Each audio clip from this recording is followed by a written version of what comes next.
స్నేహితులారా, ఈ సమయాన్ని బట్టి దేవునికి వందనాలు తెలియజేస్తూ ఉన్నాను. ప్రేమపూర్వకంగా మిమ్మల్ని అందరినీ వాక్య ధ్యానంలోనికి ఆహ్వానిస్తూ ఉన్నాను. ఈ ఆదివారంకు గాను మనకు అందించబడినటువంటి అంశము భయాందోళనల నుండి విడుదల, భయము ఆందోళన నుండి విడుదల అనే అంశాన్ని మనకు అందించినటువంటి వారుగా ఉన్నారు. కనుక దేవుని యొక్క వాక్యమును మీరు ముగింపు వరకు ఆలకించాలని మీ కుటుంబ సభ్యులతోనూ తోటి విశ్వాసులతోనూ ఈ వీడియో షేర్ చేసుకోవాలని మీ ప్రార్థన మనవులను తెలియజేయండి. నమ్మకంగా మీ కొరకు ప్రార్థిస్తాము. స్నేహితులారా, నేటి మానవ జీవితము భయము ఆందోళన మధ్య నలిగిపోతూ ఉంది. ప్రపంచవ్యాప్తంగా యుద్ధ మేఘములు అలుముకున్నటువంటి పరిస్థితి. యుద్ధము కలుగజేసేటటువంటి నష్టము అంతా ఇంత కాదండి. ఈ యుద్ధము వలన ఎన్నో ఎన్నో దేశముల వారు ప్రజలు భయం గుప్పెట్లో జీవిస్తూ ఉన్నారు. టెర్రరిజం మరొక భయానికి కారణంగా ఉండింది. దేశాల మధ్య సరిహద్దు వివాదములు ఉండినవి. ప్రపంచవ్యాప్తంగా మతానికి సంబంధించిన కలహాలు, కులానికి సంబంధించిన కలహాలు, జాతికి సంబంధించినటువంటి కలహాలు, సమూహాల మీద దాడులు, లేక లింగ వివక్ష, వీటన్నిటిని బట్టి ఆయా గుంపులకి సంబంధించినటువంటి సమూహాలకి సంబంధించినటువంటి బిడ్డలు, మైనారిటీలు భయం గుప్పిట్లో జీవిస్తున్నారండి. ఏ తప్పు చేయకపోయినా ఏ గుంపు ఏ కారణం చేత తమ మీద దాడి చేస్తుందో అనే భయము మనుషులను ఆవరించినటువంటిదిగా ఉండింది. అదే రీతిగా స్నేహితులారా, మన వ్యక్తిగత జీవితంలో, కుటుంబ జీవితంలో గమనించినట్లయితే మనకు కానివ్వండి, మనకు ప్రియమైనటువంటి వారికి కానివ్వండి, అనారోగ్యము కలుగుతూ ఉన్నటువంటి సందర్భంలో, లేక నిరుద్యోగం కలుగుతూ ఉన్నటువంటి సందర్భంలో, ఖర్చులు ఎక్కువై కనీస అవసరతలు, కూడు గుడ్డ నీడ లేని పరిస్థితులు అలుముకున్న సందర్భంలో కానీ, కుటుంబ కలహములు చెలరేగిన సందర్భంలో కానీ, పిల్లల భవిష్యత్తు ఏమైపోతుంది ఈ పోటీ ప్రపంచంలో అన్న పరిస్థితుల మధ్య కానివ్వండి, అనుమానములు, అపార్థాలు, నిందలు, వీటన్నిటి మధ్య మనిషి జీవితము అనుక్షణము భయం గుప్పిట్లో బంధింపబడి ఉంది. ఏ భయము లేకుండా సజావుగా జీవించగలుగుతూ ఉన్న మానవుడు ఎవ్వరూ లేరండి. ఇలాంటి తరుణంలో భయము ఆందోళన నుండి విమోచన అనే అంశాన్ని మనకు అందించినటువంటి వారుగా ఉన్నారు. స్నేహితులారా, మన బలహీనతల యందు, మన భారముల యందు దేవుడు మనకు తోడుగా ఉండి మన భయముల నుండి, బంధకముల నుండి ఆయన విడుదలను అనుగ్రహించిన దేవుడండి. లేఖనముల యందు, పరిశుద్ధ గ్రంథం అంతటిలో భయపడకుడి అనే మాట 366 సార్లు రాయబడినట్లుగా తెలియచున్నది. అంటే సంవత్సరానికి 365 రోజులండి. బైబిల్లో భయపడకుడి అనే మాట 366 సార్లు ఉండినట్లు తెలియవచ్చు ఉన్నది. అంటే ప్రతిరోజు నీ జీవితంలో దేవుడు నీకు ఇస్తున్నటువంటి అభయము, నువ్వు ఎలాంటి పరిస్థితుల మధ్య ఉన్నా, ఎలాంటి పరిస్థితులు నీకు భయాన్ని కలుగజేసేటటువంటివిగా ఉన్నా, భయపడకండి అనే ఆ ధైర్యాన్ని, భయపడకండి అనే ఆ ఆదరణను ప్రతిరోజు కూడా దేవుడు నీకు గుర్తు చేస్తున్నటువంటి దేవుడుగా ఉండినాడు. స్నేహితులారా, చదవబడిన లేఖన భాగములను సైతము గమనించినప్పుడు దేవుని యొక్క ఆదరణ, దేవుని యొక్క నడిపింపు, దేవుని యొక్క ప్రేమ మనము అనుభవించుట ద్వారా ఈ భయము నుండి విడుదలను పొందుతాము అనే సత్యము మనకు నేర్పబడతా ఉంది. దేవుని యొక్క సన్నిధి వలన మనము భయం నుండి విడుదల పొందుతామండి. దేవుని యొక్క సన్నిధి మనతో ఉండుట వలన. చూడండి స్నేహితులారా, మనము భయంలో ఉండినప్పుడు భయానికి ఎన్నో కారణాలు ఉండొచ్చు. ఈరోజు మీరు భయపడడానికి ఆందోళనల మధ్య మీ జీవితాన్ని జీవించడానికి ఎన్నో కారణాలు ఉండవచ్చు. లేమి ఉండవచ్చు, కొరత ఉండవచ్చు, ఏదైనా ఉండవచ్చు. కానీ ద ప్రెజెన్స్ ఆఫ్ గాడ్, దేవుని యొక్క ప్రత్యక్షత, దేవుని యొక్క సన్నిధి ఆ భయము నుండి నీకు విడుదల కలుగజేసేటటువంటిదిగా ఉంది. సాధారణంగా మానవుడు దేనిని కోల్పోవడానికి సిద్ధంగా ఉండడండి. ఏది కోల్పోయినా కూడా అతడు భయానికి, చింతకు లోనయ్యేటటువంటి వాడుగా ఉంటాడు. తల్లిదండ్రులు దూరమైన, తోబుట్టువులు దూరమైన, స్నేహితులు దూరమైన, తనకు సహాయం చేసేవారు, ధైర్యం చెప్పేవారు ఎవ్వరూ దూరమైన మానవుడు భయము, ఆందోళనకు లోనయ్యేటటువంటి వాడుగా ఉంటాడు. ఇశ్రాయేల్ జనాంగం విషయానికి వచ్చేసరికి ఐగుప్తు దేశంలో వారు బానిసలుగా జీవించుచున్నటువంటి వేళ వారు ఎంతో భయానికి, ఆందోళనకి లోనైనటువంటి వారుగా ఉన్నారు. కనీసం వారికి వారుగా రాజుకు భయపడి, రాజుకున్న సైన్యానికి భయపడి, రాజుకున్నటువంటి ఆయుధములకు భయపడి, రాజుకున్న శక్తి సామర్థ్యములకు భయపడి వారి నోరు తెరిచి మేము ఈ బానిసత్వంలో నుండి వెళ్ళిపోవాలనుకుంటూ ఉన్నాం, మేము ఈ బానిసత్వాన్ని, ఈ అన్యాయాన్ని, అవినీతిని, దాడులను, హత్యలను ఖండిస్తూ ఉన్నాం అనే పరిస్థితి వారికి లేదండి. వారు చాలా భయాందోళనల మధ్య జీవించేటటువంటి వారుగా ఉన్నారు.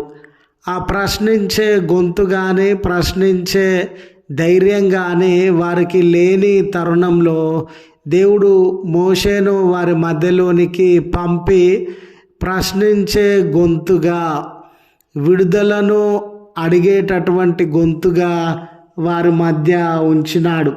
దేవుని ద్వారా మామూలు విషయం కాదండి, ఎన్నో ఆశ్చర్య అద్భుత కార్యములు జరిగించిన పిదప మోషే ద్వారా దేవుడు వారికి విడుదలను అందించినటువంటి వాడుగా ఉండినాడు. అయితే విడుదలను వారి సొంత నేత్రములతో వారు గమనించినా కూడా సంపూర్ణమైన ధైర్యం వారికి రాలేదండి. అంత పెద్ద ఐగుప్తు రాజ్యమును కదిలించి దేవుడు మాకు విడుదలనిచ్చినాడు కదా అనే ధైర్యం సంపూర్ణంగా వారికి రాలేదు. వారు ఐగుప్తు దేశంలో నుండి కానాను దేశంలోనికి, వాగ్దాన భూమిలోనికి వెళ్ళే సందర్భంలో ఏ అడ్డంకి కలిగినా, ఏ శత్రువు ఎదురైనా, ఏ కొరత సంభవించినా తిరిగి భయంలోనికి, అసహనంలోనికి, ఆందోళనలోనికి వారు ప్రవేశించినటువంటి వారుగా ఉండినారు. అలాంటి తరుణంలో మోషే తన ప్రాణాలకు తెగించి తన వ్యక్తిగతమైన జీవితాన్ని, సమయాన్ని, యవ్వనాన్ని, సమస్తాన్ని ధారపోసి అరణ్యంలో కొరతల మధ్య, సమస్యల మధ్య వారిని నడిపించినటువంటి వాడుగా ఉండినాడు. ఒకానొక సందర్భంలో ప్రజలందరూ ఏ కష్టం కలిగినా మోషే వైపు తిరిగి ఆయన మీద ఆధారపడి ఆయన సహాయము కోరే పరిస్థితులు నెలకొనినవి. అయితే వారి ప్రయాణం ఇంకా ముగించబడలేదు, వారి గమ్యస్థానాన్ని వారు ఇంకా చేరలేదు. మధ్య మార్గంలోనే మోషే మరణించినటువంటి వాడుగా ఉండినాడు. మోషే మరణించడం అనేది వారికి గొప్ప నష్టం అండి. వాళ్ళ జీవితంలో ఒక ప్రశ్న ఎదురైంది, మా భవిష్యత్ ఏంటి, మా పిల్లల భవిష్యత్ ఏంటి, ఎటు కాని పరిస్థితుల మధ్య మేము ఉండినాం, ఇంకా వాగ్దాన భూమిలోనికి ప్రవేశించలేదు అని వారాల తరబడి దుఃఖసాగరంలో వారు మునిగిపోయినటువంటి వేళ దేవుడు యెహోషువను నాయకుడిగా ఎన్నుకొని యెహోషువ ద్వారా నేను మిమ్మల్ని విడువనటువంటి దేవుడను, నా సన్నిధి మీతో కూడా వస్తుంది, నా సన్నిధి శత్రువుల నుండి, నా సన్నిధి అపాయాల నుండి, నా సన్నిధి కొరతల నుండి మిమ్మల్ని విమోచిస్తుంది అని దేవుడు వారిని ధైర్యపరిచే దేవుడుగా ఉన్నాడు. ఈరోజు స్నేహితులారా, మన జీవితాలలో ఎలాంటి నష్టములను బట్టి, కష్టములను బట్టి, కోల్పోయిన స్థితిని బట్టి, భారము బంధకములను బట్టి మనం చింతిస్తూ ఉన్నామో, అలాంటి పరిస్థితుల మధ్య దేవుడు తన సన్నిధిని, తన ప్రత్యక్షతలను మనకు అనుగ్రహించి ధైర్యపరిచే దేవుడు. మనం ఒంటరిగా లేము, దేవుని సన్నిధి మనతో ఉన్నది అని తెలియజేయడానికి సంతోషిస్తూ ఉన్నాను. అదే రీతిగా రెండవ విషయాన్ని సువార్తల పాఠ్య భాగంలో మనము గమనించినప్పుడు, దేవుడు తన యొక్క నడిపింపు ద్వారా మనకు ధైర్యాన్ని అనుగ్రహించేటటువంటి దేవుడు. చుట్టూ మార్గం అంతా మూసుకొని పోయి చీకటి మనలను కబలిస్తూ ఉన్నటువంటి వేళ, దారి దొరకనటువంటి పరిస్థితులు ఎదురైనటువంటి వేళ, ముందుకు సాగడం జీవితంలో చాలా కష్టతరమైపోయిన పరిస్థితుల మధ్య చూడండి, యోసేపు గారు ఎంతో సంతోషంగా మరియ గారిని ప్రదానము చేసుకొని ఉన్నారు. బహుశా భావి జీవితమును గురించి, కుటుంబ జీవితాన్ని గురించి ఎన్నో కలలను కనినటువంటి యోసేపుగా ఉండవచ్చు.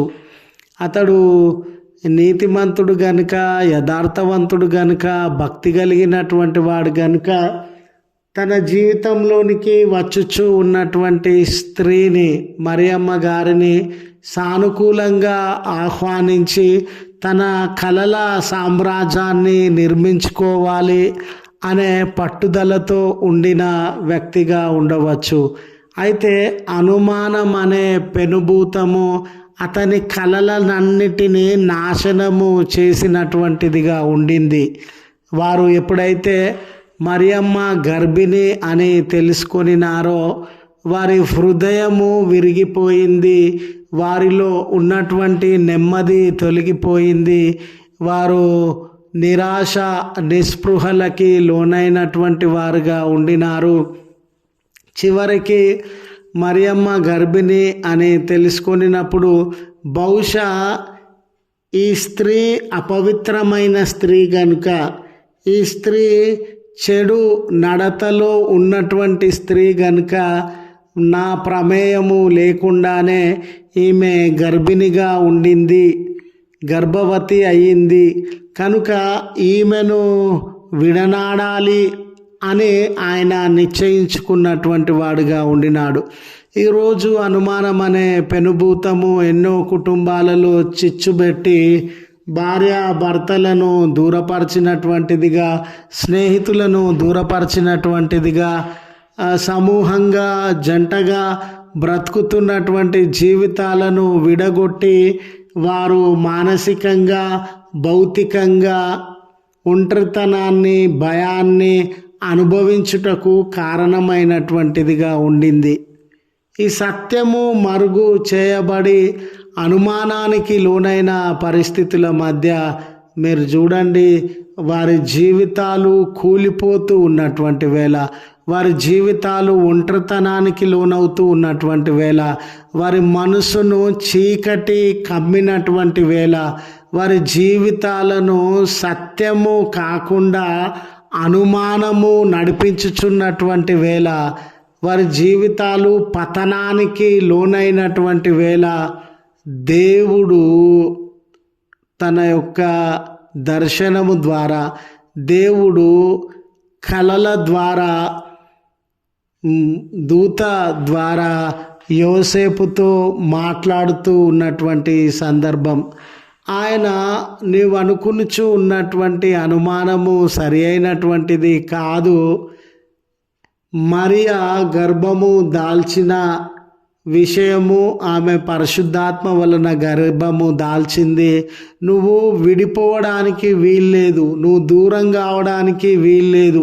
నువ్వు ఒంటరివాడవుగా మారి మరియను ఒంటరిదాననుగా మార్చడానికి వీల్లేదు అని సరి అయినటువంటి నిర్ణయం తీసుకోవడానికి, తన జీవితంలో సరి అయిన మార్గాన్ని ఎన్నిక చేసుకోవడానికి దారి చూపినటువంటి దేవుడుగా, నడిపించినటువంటి దేవుడుగా ఆయన తన కార్యమును వారి జీవితంలో జరిగించినాడు.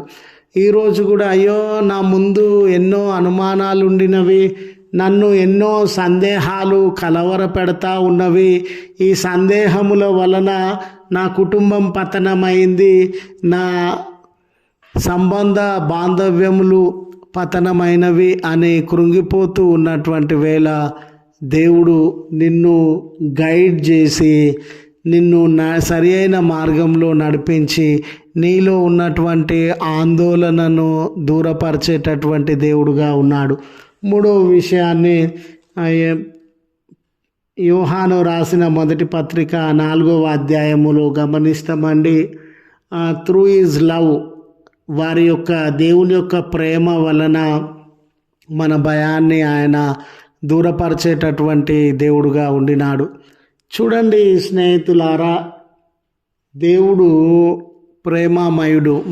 భయంలో ఉన్ననాడు, ఆందోళనలో ఉన్ననాడు మనల్ని ప్రేమించేవారు ఒకరు ఉంటే, తోడుగా ఉండేటటువంటి వారు ఒకరు ఉంటే, మన పక్షాన నిలవబడేటటువంటి వారు ఒకరు ఉంటే మనం ఎంతో ఆదరణను, నెమ్మదిని అనుభవించేటటువంటి వారంగా ఉంటాం.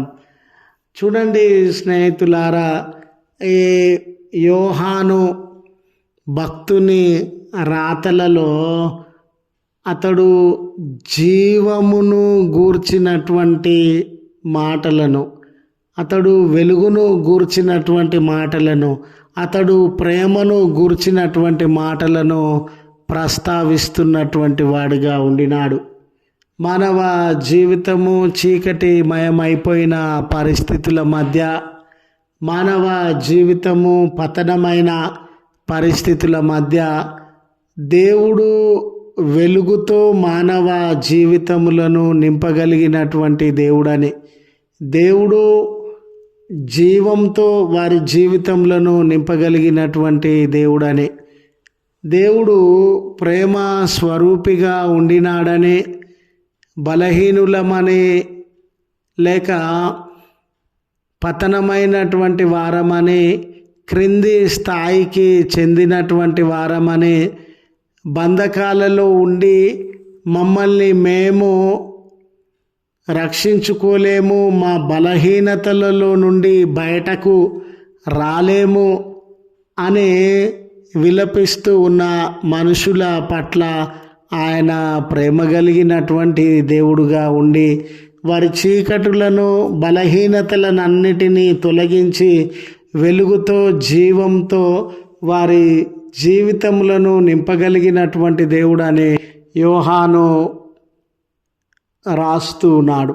ఇలాంటి సందర్భంలో స్నేహితులారా, యోహాను గారు ప్రభు యొక్క గుణలక్షణములను మన ముందు ప్రదర్శించినటువంటి తీరును గమనించినప్పుడు ఆయన మనలను ప్రేమించే దేవుడు గనుక మనం ఒంటరితనంలో ఉన్న, బలహీనతలో ఉన్న, శ్రమలో ఉన్న కృంగిపోకూడదని, ఆయన ప్రేమ మనలను లేవనెత్తేటటువంటిదని, ధైర్యం కలిగి ముందుకు సాగాలని మనవి చేస్తూ ఈ మాటలను ముగిస్తూ ఉన్నాను. త్రియేక దేవుని నిత్య సన్నిధి కాపుదల మనెల్లరకు తోడై ఉండి మనలను కాపాడునుగాక. ఆమెన్.